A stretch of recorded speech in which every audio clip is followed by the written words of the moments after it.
Officials are giving updates on flood control projects as the country braces for the rainy season.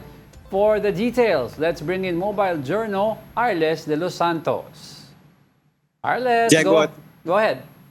at Angela, tuloy-tuloy nga yung pagsilip at pagpapaigting ng mga ahensya ng pamahalaan para nga masiguro na handa ang bansa sa paparating na tag-ulan. No? Ayon mismo kay MMDA General Manager Nicolas Torre III ay walang patid ang kanilang desilting at anti-flood projects, maging yung waste segregation projects para nga nang sa gayon ay maibsan no yung pagbara ng mga basura sa ating mga estero na kalaunan ito rin talaga yung nagdudulot ng pagbaha no. Sa kanilang update ay umaabot nga sa 7,000 na tonelada yung nakukuha sa mga estero kada taon hangga at habang nasa 5,000 tonelada naman mula sa mga pumping stations no. Kung tutuusin 12,000 tons yan sa loob ng isang taon o halos 1,000 tonelada ng basura kada taon.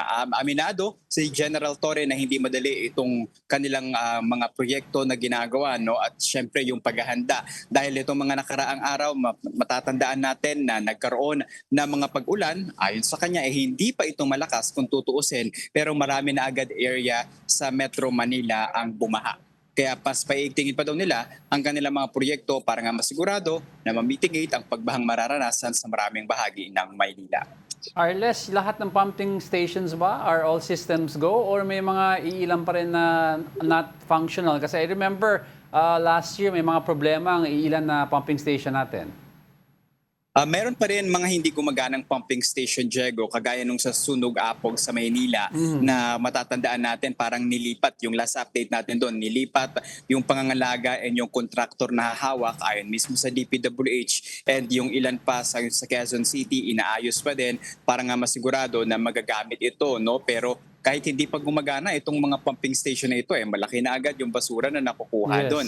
Kaya pinapaalalahanan din talaga yung publiko na maging responsable sa pagtatapon ng mga basura dahil kung tutuusin, bumabalik din ito sa atin. No? At bukod dyan, hindi lang naman nagtatapos sa paalala yung ginagawa ng MMDA dahil sa totoo lang may mga na-apprehend na o napagmulta dahil nga nahuli sila na nagtatapon ng basura at pag mahuli man once no may chance na magmulta ng mula 500 pesos hanggang 3,000 pesos at yung sa subsequent offenses na tinatawag ay posible ang umabot ng 5,000 pesos na multa at kahit nga yung maliliit na upos ng sigarilyo na itinatapon sa tabi-tabi ay binabantayan na rin ng MMDA. And then patungkol naman doon sa usapang trapiko mas pinaiigting pa rin nila yung hotline 136 na nais ngang masiguro na within 5 minutes makakatugon agad at darating ang mga staff ng MMDA anuman ang emergency.